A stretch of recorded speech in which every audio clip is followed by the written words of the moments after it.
कि मैं अपने घर के उस कमरे को हिंदुस्तान कहता हूं। मैं अपने घर के उस कमरे को हिंदुस्तान कहता हूं जहां गीता के बिल्कुल पास में कुरान रखा है। तो सहारनपुर की ये सरजमीन है, गंगा जमुनी तहजीब की सरजमीन। जैसा यहाँ आपका लालदास का बाड़ा है तो बराबर में हाजी शाह कमाल की दरगाह है। यहाँ अगर माँ शाकुंभरी देवी है तो यहाँ पर देवबंद भी है।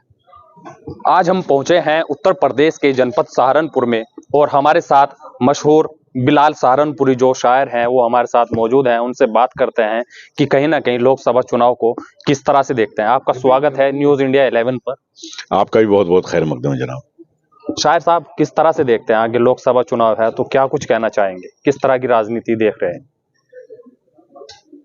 हमारे एक अजीज दोस्त हमारे बुजुर्ग थे मिराज फैजाबादी साहब, उन्होंने एक शेर कहा था एक जमाने में, और उनका शेर यूं था कि कम से कम जमहूरियत में इतनी आजादी तो है, कम से कम जमहूरियत में इतनी आजादी तो है, हमको खुद करना है अपने कातिलों का इंतखाब।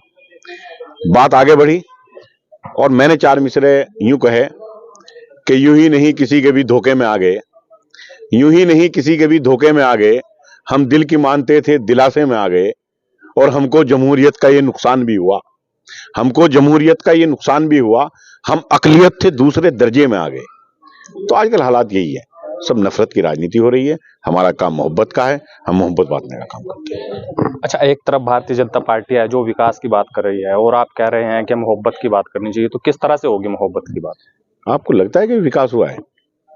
मीडिया 2014 में सरकार बनी, मोदी जी समेत तमाम देश के सांसदों ने गांव को गोद लेने का काम किया। जाइए आप सहारनपुर के गांव में जो गोद लिया था, और पूरे उत्तर प्रदेश में आसपास जितनी सीटें हैं मेरे भाई, एक बार किसी गांव में चले जाइएगा और उस गांव में देख लीजिएगा जो सांसद महोदय ने जो गांव लिया था गोद में, आज उसकी पोजीशन क्या है, तो आपको विकास का अंदाजा हो जाएगा कि विकास अभी तक भी नाबालिगी है। अच्छा, अगर सहारनपुर की बात करें खास करके, तो सहारनपुर को गंगा जमुनी तहजीब कहा जाता है, तो किस तरह से देखते हैं? सहारनपुर पे कुछ शायरी अंदाज में हो जाए।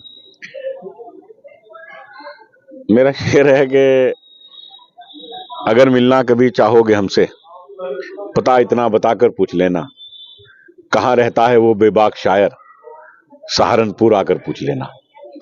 तो भैया हम तो यही साफ बात करते हैं, यही पैगाम देते हैं। मेरे चार मिसरे कुछ यूं हैं कि, और ये मैंने इसलिए कहे थे कि हमारी शायरी का जो पैगाम है वो भी इसके अंदर आपको मिलेगा। उसमें शेर खास तौर पर यह है कि मैं अपने घर के उस कमरे को हिंदुस्तान कहता हूं, मैं अपने घर के उस कमरे को हिंदुस्तान कहता हूं जहां गीता के बिल्कुल पास में कुरान रखा है। तो सहारनपुर की ये सरजमीन है, गंगा जमुनी तहजीब की सरजमीन। जैसा यहाँ आपका लालदास का बाड़ा है तो बराबर में हाजी शाह कमाल की दरगाह है। यहाँ अगर माँ शाकुंभरी देवी है तो यहाँ पर देवबंद भी है। तो ये थे हमारे साथ मशहूर शायर बिलाल सहारनपुरी, जिनका अपने ही एक अंदाज में जो है लोकसभा चुनाव को लेकर लोगों को एक संदेश दिया गया है। सहारनपुर से न्यूज़ इंडिया 11 के लिए शमीम अहमद।